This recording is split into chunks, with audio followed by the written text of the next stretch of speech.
Rosman Nasution mengakui kesalahannya dan meminta maaf selesai membuat keributan di ruang sidang Pengadilan Negeri Jakarta Utara pada Kamis 6 Februari 2025. Pihaknya mengaku khilaf dan menerima sanksi imbas ulangnya yang mengundang polemik. Pernyataan tersebut disampaikannya pada Jumat 14 Februari.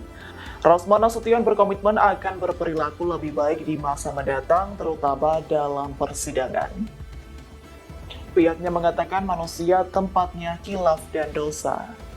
Diketahui Rosman tak hanya menyampaikan permintaan maaf secara lisan, jadi Rosman juga diwajibkan untuk menyampaikan permohonan maaf secara tertulis ke sejumlah pihak terkait, termasuk ke Mahkamah Agung, Ketua Pengadilan Tinggi DKI Jakarta, Ketua Pengadilan Negeri Jakarta Utara, hingga Majelis Hakim yang menangani. Download Tribun X sekarang, menghadirkan lokal menjadi Indonesia.